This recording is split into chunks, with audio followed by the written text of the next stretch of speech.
안녕하십니까, 김영희입니다. 우선 지난주 글로벌 금융시장 요약해 드리겠습니다. 외환시장입니다. 달러 가치가 전반적으로 하락세를 보이고 있습니다. 달러 가치가 이렇게 떨어진 것은 최근에 나오는 각종 미국 경제 지표들이 예상보다 부진하기 때문인데요. 문제는 달러 가치 하락세가 일시적인가 아니면 추세적인가 여기에 달려 있는 것 같습니다. 제가 지난주 국가미래연구원 제 블로그에 달러 가치 상승세가 이제 주춤거릴 수밖에 없다. 장기적인 전망을 한번 해봤습니다만 자세한 내용은 거기를 참조해 주시기 바랍니다. 금리 하락세가 지속되고 있습니다. 경제 지표들이 부진하고 풍부한 유동성 때문인데요. 특히 지난주에 독일 10년물 국채 수익률이 0.08%까지 떨어져 사상 최저치를 기록했습니다.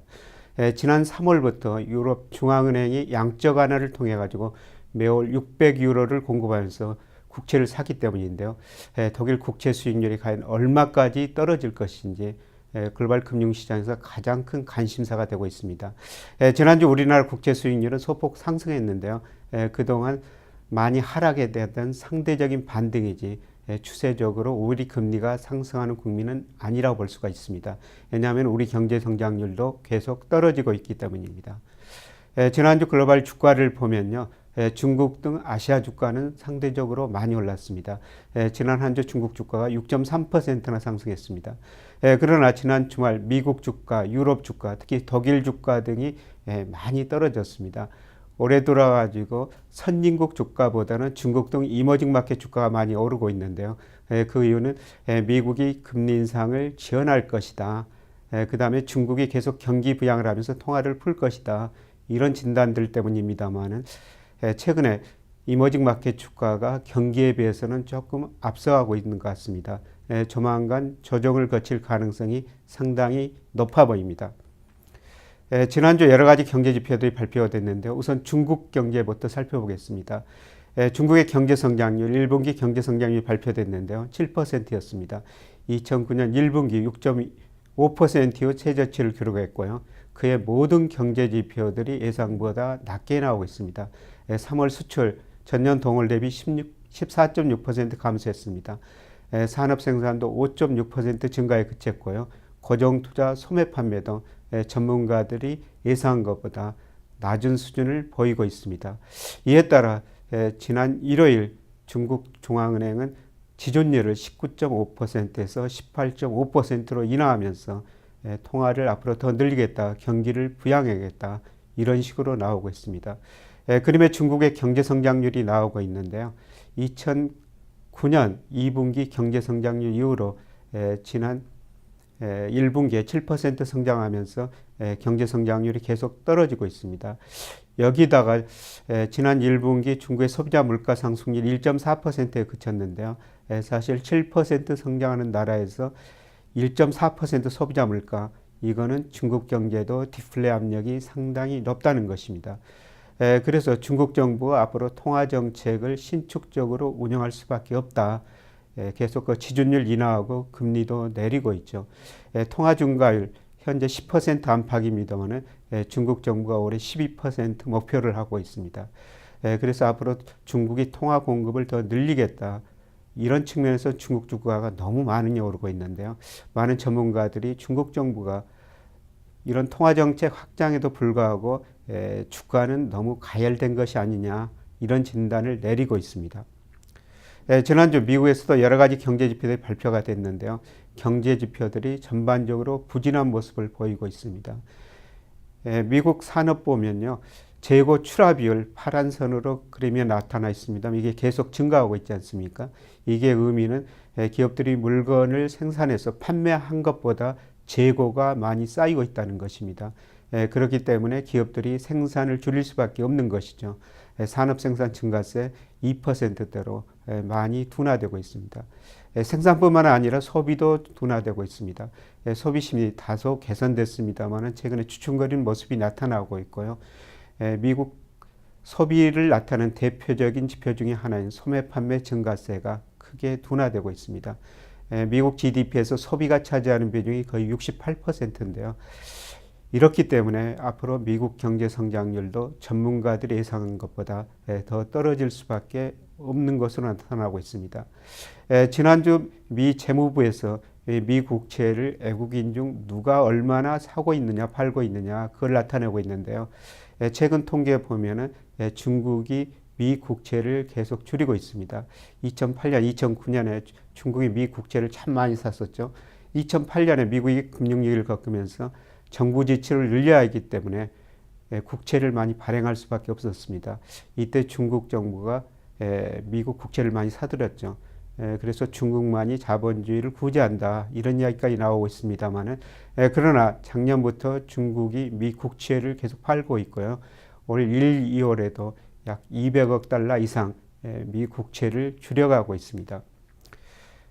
그동안 중국이 미 국채를 상당히 많이 보유하고 있었습니다. 특히 2010년에는 중국이 외국인 미 국채 보유 비중 중 26%로 최고치를 기록했었는데요. 그 이후로 비중이 줄어들고 있습니다. 올 2월 보니까 다시 일본이 미국 국채를 중국보다 약간 더 많이 보유하고 있습니다. 일본이 다시 2010년 이후로 중국을 제치고 다시 미국 국채 최대 보유국으로 재등장하고 있습니다. 중국이 미 국채를 줄이는 대신 우리나라 국채는 많이 매수하고 있습니다. 지난 3월까지 통계인데요. 미국이 우리나라 국채 18조 9천억 정도 보유하고 있습니다. 미국 국채 보유는 거의 정체되고 있습니다. 그러나 중국 돈들이 우리나라 채권 시장으로 꾸준히 들어오고 있는데요. 지난 3월 말 현재 16조 6천억 원, 미국보다는 다소 낮습니다만 이런 추세라면 올 연말 안에 중국 사람들이 우리 국채를 미국보다 더 많이 보유하게 될 것입니다. 저는 이게 우리나라 금리 하락에 크게 기여하리라고 보고 있습니다.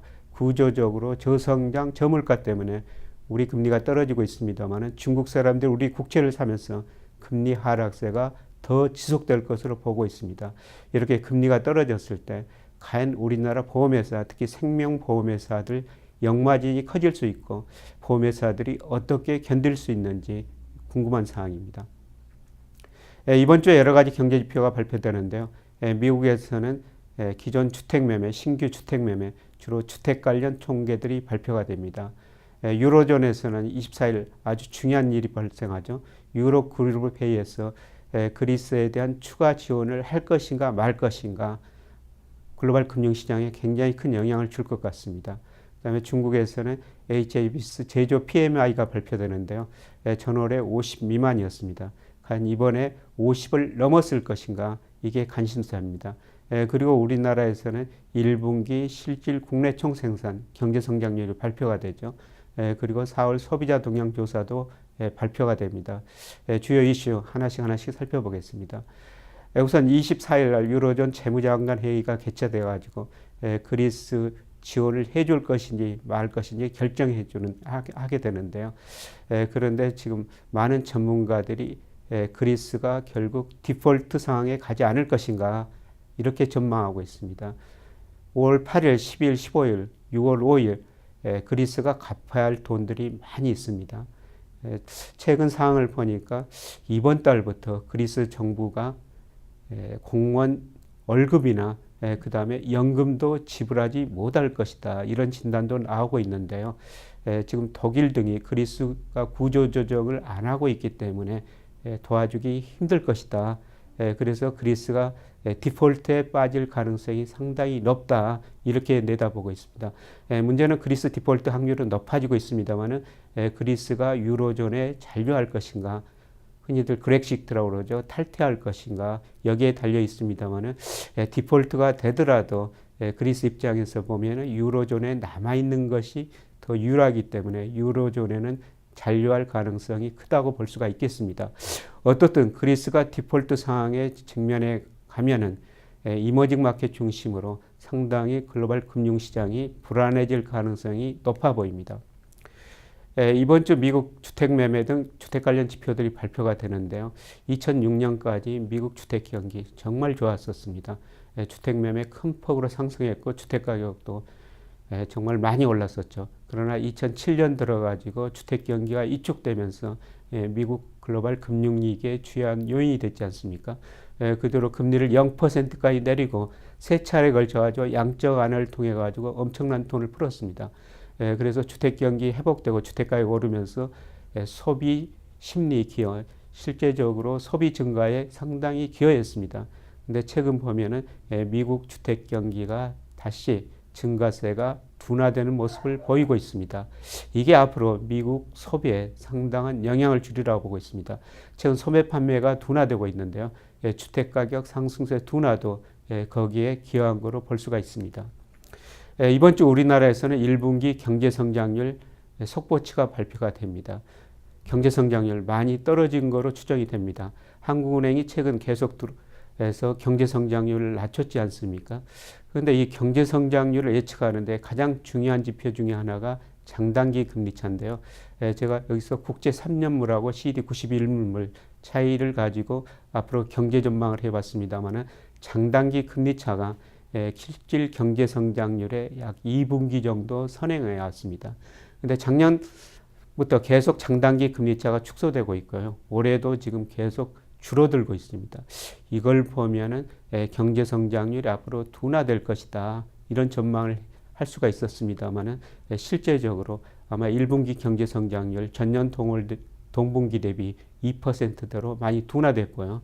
이런 경제 성장 둔화는 장단기 금리차 축소되는 걸 보니까 최소한 상반기까지는 지속될 거로 봅니다. 하반기 경제 성장률이 약간 올라갈 수는 있지만은 상반기 경제 성장률은 매우 낮은 수준에 그칠 것으로 전망이 됩니다. 최근 우리 경제 지표를 보면은 GDP 중에서도 소비 증가율이 상대적으로 부진합니다. 2002년 우리나라 가계들이 상당히 부실해졌죠. 이때 저금리가 찾아오니까 은행 돈을 많이 빌렸었습니다. 그리고 이 당시 2001년 9.11 털어 터지고 수출이 안 되죠. 우리 정부는 내수를 부양했고요. 또 은행은 기업들이 돈을 안 갖다 쓰니까 가계대출을 늘렸었습니다. 그래서 2002년부터 우리나라 가계가 상당히 부실해졌는데요. 그 이후로 보면은 경제 성장률을 소비 증가율이 계속 밑돌고 있습니다. 그래서 내수가 이축되다 보니까 전반적으로 경제 성장률이 떨어지고 있는 것이죠. 여기다 세계 경제 성장률도 떨어지고 있고, 그 다음에 최근 우리나라 원화 가치가 특히 일본 엔화에 비해서 큰 폭으로 상승하고 있는데요. 그러다 보니까 우리 수출 기업들의 가격 경쟁력도 떨어지면서 최근 1, 4분기 수출입 동향 보면은 수출이 거의 마이너스를 유지하고 있습니다. 그래서 환율 효과 때문에 수출도 부진하고 소비가 안 되니까 경제 성장률이 떨어질 수밖에 없는 것이죠. 이번 주에 한국은행에서 소비자 심리지수를 작성해서 발표합니다. 소비자 심리지수 아직도 100을 넘고 있습니다만은 추세로 보면은 작년 2월 이후 계속 감소 추세를 보이고 있습니다.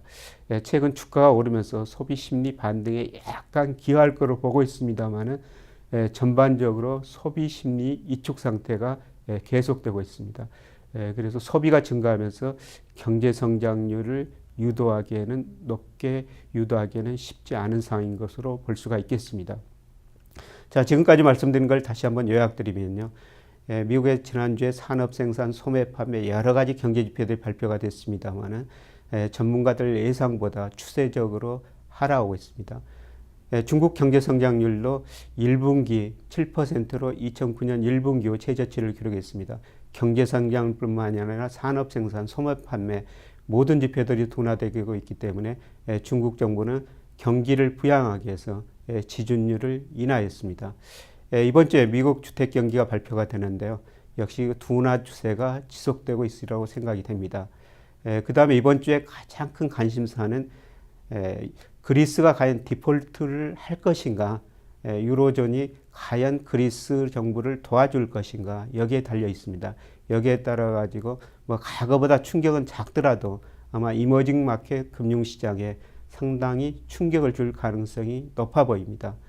우리나라 1분기 경제성장률 발표가 됩니다만은 2%대 낮은 수준을 유지할 것으로 예상이 됩니다. 이미 장단기 금리차가 축소되면서 경기 둔화를 예고해 주었습니다. 가계 금융 부채 증가로 소비 증가율이 2003년부터 경제 성장률을 계속 밑돌고 있습니다. 소비가 증가하면서 경기 회복되기가 쉽지 않은 상황이라고 볼 수가 있겠습니다. 오늘은 여기서 마치고요. 다음 주에 다시 뵙도록 하겠습니다. 고맙습니다.